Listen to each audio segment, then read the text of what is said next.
Vous savez que dans cette émission, dans Théo Café, on aime bien vous faire découvrir des personnes différentes, de mondes aussi, d'univers très éclectiques. Et ce matin, ce sera le cas, puisque nous allons parler de décoration intérieure avec une femme qui s'est fait un nom, alors qu'elle avait déjà un nom très connu, un patronyme célèbre, mais sa marque a été utilisée pour qu'elle devienne elle-même célèbre, avec une notoriété. Et c'est Sarah Lavoine qui est avec nous ce matin. Elle est là. Bonjour Sarah. Bonjour Catherine. Merci d'être là. C'est vrai que vous avez un joli nom qu'on connaît bien, évidemment. Oui, ici même, puisque Marc est souvent venu sur le plateau de Théo Café. On apprécie beaucoup sa présence. Mais là, c'est vous. C'est vous qui nous intéressez. Vous ne serez pas la femme d'eux. Vous ne serez pas non plus la fille d'eux, parce que vous avez aussi un patronyme lourd. Exactement. En tant que jeune fille, Poniatowski. Alors c'est un nom évidemment qui répond évidemment à la politique notamment. C'était le cousin de votre père, n'est-ce pas, qui était ministre de l'Intérieur. Ça c'était sous le gouvernement de Giscard et de Chirac. Et votre père lui-même était un homme aussi connu puisqu'il a dirigé le fameux magazine Vogue. Exactement. Votre maman était décoratrice, les chiens font pas des chats, n'est-ce pas? Et vous-même, vous l'êtes devenue. Mais alors, vous avez un destin très intéressant. On s'est intéressé beaucoup, évidemment, à votre vie. Et aujourd'hui, vous êtes quelqu'un qui comptait dans la décoration intérieure. Alors, on va émailler comme ça toute l'émission de témoignages aussi, puis on va essayer de comprendre qui vous êtes. C'est vrai que quand on parle de votre enfance, vous diriez une enfance dorée ou pas? Oui, Ouais, oui. privilégiée quand même. Très, beaucoup de chance. Oui. Ouais. Oui. Grâce à des parents artistiques. Artistique, curieux de tout, et donc oui, beaucoup de chance de voyage, de voir le monde, de rencontrer des personnes passionnantes. Voilà, donc oui, j'ai beaucoup de chance. Est-ce que c'est aussi un fardeau de porter un tel nom aristocratique? Ça dépend comment on le prend. Moi, j'essaie toujours de voir le côté positif des choses. Donc, c'est un très beau nom, d'abord. Puis, il y a toute l'histoire de la Pologne et de mes ancêtres. Et maréchal de France ou Napoléon. Donc, voilà. Mais c'est vrai qu'à l'école, parfois, avec les profs ou des choses comme ça, voilà. Mais sinon, non, un fardeau, il y a pire comme fardeau, je pense. Certes. Est-ce que vous avez grandi dans le culte de vos aïeux? On vous en parlait beaucoup? Pas tellement. Non, pas tellement. Je parle pas le polonais.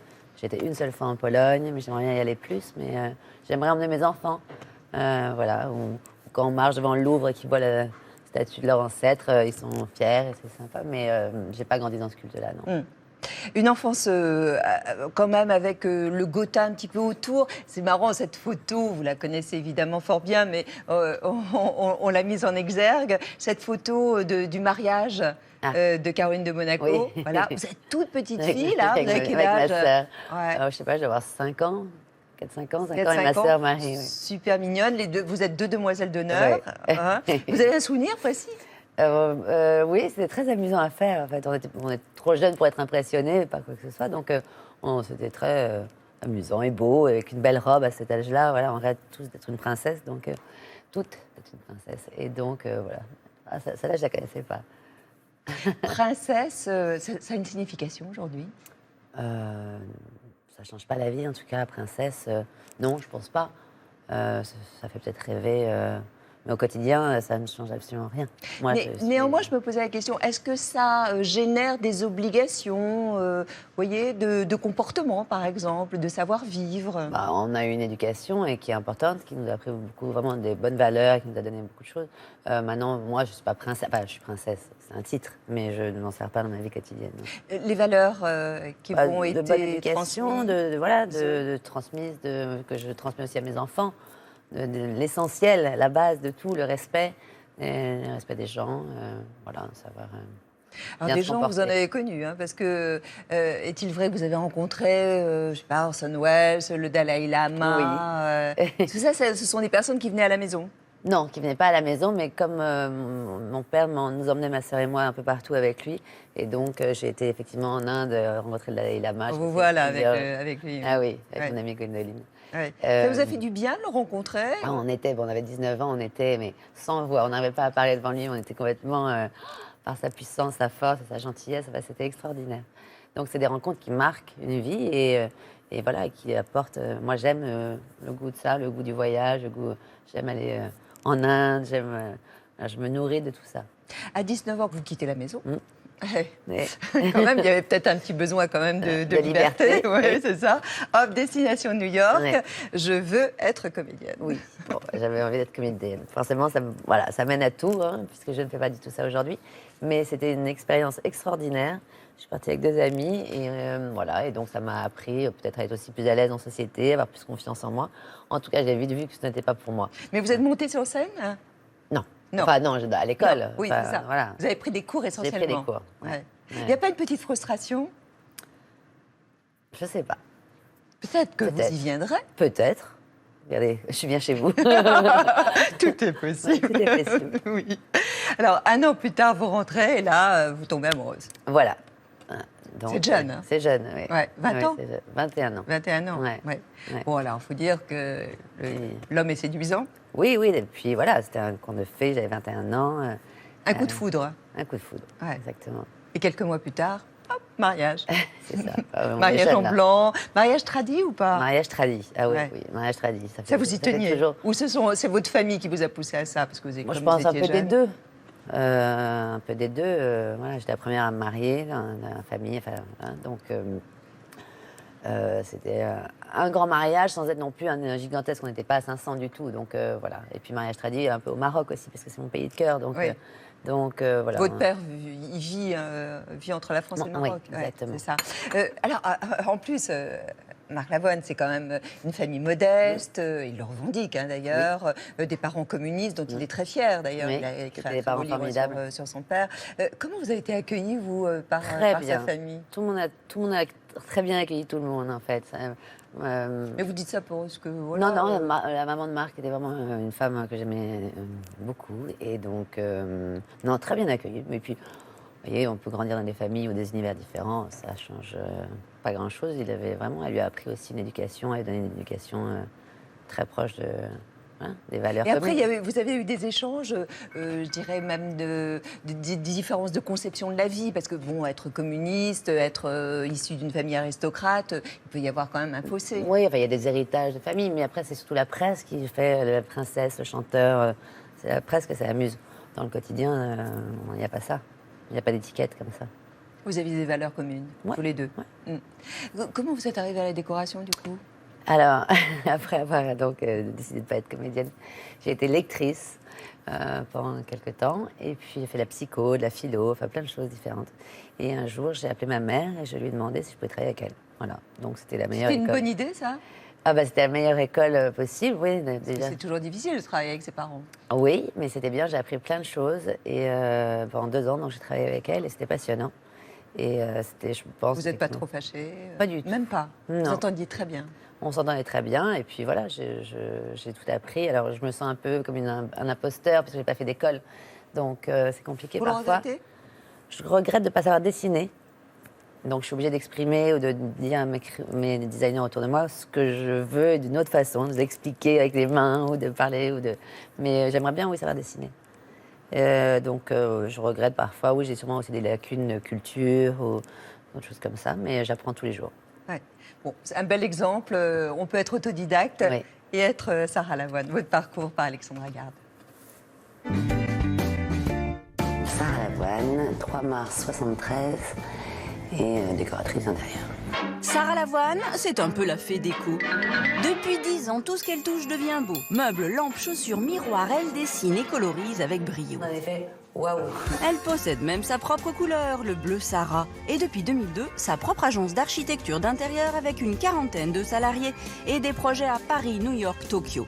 Elle compterait même Salma Hayek et Diane Kruger parmi ses clientes, mais chut, à Paris, c'est Sarah, y a pas photo. Elle a déjà décoré un hôtel et 2 restos, comme je vous le dis. En effet, waouh.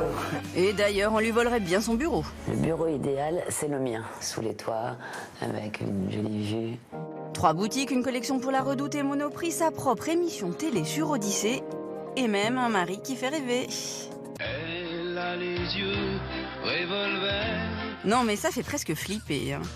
Sachez quand même que Businesswoman rêvait d'être comédienne et a passé 1 an au cours Lee Strasberg de New York avant d'abandonner, qu'elle puise son énergie dans des bonbons bien régressifs et surtout qu'elle a une phobie, l'avion. Ce qui l'empêche peut-être encore d'étendre son aura au monde entier. Sarah Lavoine, c'est le style et la lucidité sur le style. Parfois, les clients t'appellent à 3h du mat, genre drame, mon canapé n'est pas là, ou je ne sais quoi. Et leur dire, tu sais quoi, faut relativiser un peu. Ainsi soit-il, son guide de survie pour parisiennes pressées est donc tout naturellement sous notre oreiller. Quel est le conseil que vous n'avez jamais oublié?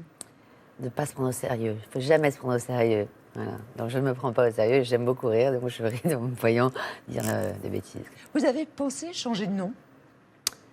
Lavoine, c'est mon nom, donc c'est le nom de ma marque maintenant, c'est le nom de mon mari. Voilà, c'est un joli nom. Oui. Mais est-ce que ça aide de le porter? Est-ce qu'au début, ça vous a aidé?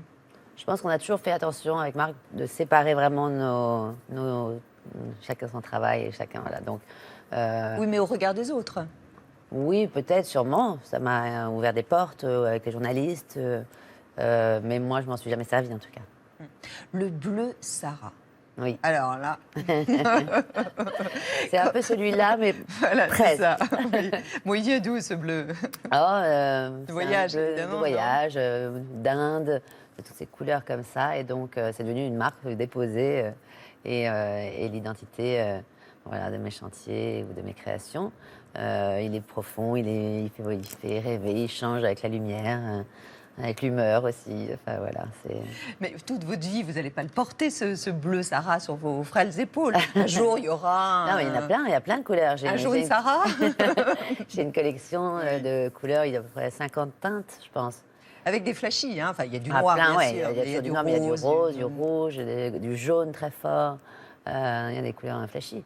La déco, elle est en vogue, vous le comprenez? Vous comprenez pourquoi, là, actuellement, il y a plein d'émissions, Je comprends des parce magazines. que je pense que les gens ont besoin d'être bien chez eux, de se sentir bien et rassurés chez eux. Les Ça a temps, toujours été, non? Non? j'ai Juste l'impression que les maintenant? temps sont plus durs. On a des infos toute la journée, c'est non-stop. Vous avez vos téléphones, vous voyez tout ce qui se passe à la minute où ça se passe, les attentats, les drames. Donc quand vous arrivez le matin et qu'il y a plein d'infos sur votre téléphone, vous dites voilà, il y a forcément eu un drame. Donc c'est vrai que c'est important, je pense, de On a se besoin d'un recentrer, cocon. un cocon. Ah ouais. Et oui, je pense. À quoi ça sert, alors, un bel intérieur? Un beau décor? C'est agréable à l'œil, c'est agréable à tout, ça se fait du bien. Il faut se faire du bien. Et On qu'est-ce se fait qu'un plaisir. intérieur, un décor, quand vous rentrez chez quelqu'un, dit de son occupant? Est-ce qu'il y a une Si vous rentrez dans la identité? chambre de ma fille, c'est un bordel total. D'accord. Elle me dit ça, c'est ma créativité, maman. Donc je dis, bon, bah écoute, ok, je Bien. laisse la créativité s'exprimer comme ça. Mais, Ah, vous êtes permissif, vous, hein? mais oui, je sais pas, il y a des intérieurs très austères, il y a des choses, donc je pense que ça reflète la personne. révélateur. Exactement. Ouais. Chez vous, c'est très beau en tout cas. Bon, ouf. En 2004, c'est votre appartement qui a été incendié? Ouais. Ça a changé quelque chose, votre rapport aux objets, au ouais. matériel? Ah bah oui, parce qu'on a tout perdu, sauf notre fille donc, qui était dedans. Heureusement. Donc le principal. Et finalement, j'ai emménagé avec rien. Un carton avec des assiettes cassées. C'était très difficile de perdre des photos et tout l'art qu'il y avait sur les murs, parce que j'aime beaucoup les photos. Donc les tableaux, et ça, tu ne les retrouves pas. Les livres aussi, beaucoup, et puis toutes les photos de famille, les sûr. archives. Après, pour le reste, franchement, ça m'a permis de me dire qu'on a besoin de rien. Et qu'on est dans une société de surconsommation, et que finalement... on n'a pas besoin de tout ça. Mais vous tombez dans le piège quand même, non? Tu retombes facilement dans le piège, oui. On achète, tu remplis tes dressings, des placards et tout ça. Mais moi, je fais beaucoup de tri, je donne beaucoup. En fait, tu achètes et tu donnes. Enfin, voilà, il faut Transmettre. savoir transmettre, Ouais. exactement. Alors, vous adorez déménager. Oui. C'est presque une obsession, une névrose même. Oui. Hein, oui. On peut le dire. Une névrose. C'est ça. On l'explique comment? Je sais pas. Mais c'est Non, en raison. ma mère faisait ça. Ah ouais, mais On c'est est en beaucoup raison de votre métier aussi, non? Non, parce qu'avant, déjà. C'était pareil. Oui, mais parce que j'ai beaucoup déménagé avec ma mère. Et alors que moi, je déménage beaucoup, mais toujours dans le même quartier. Ma mère, on déménage Dans le premier Paris. arrondissement. Voilà, dans trois rues. Oui. Ce qui est un peu plus compliqué maintenant avec 3 enfants. Mais j'adore ça. Ça m'amuse de faire, de défaire, de refaire, de faire tourner les meubles et après, hop, un bel endroit.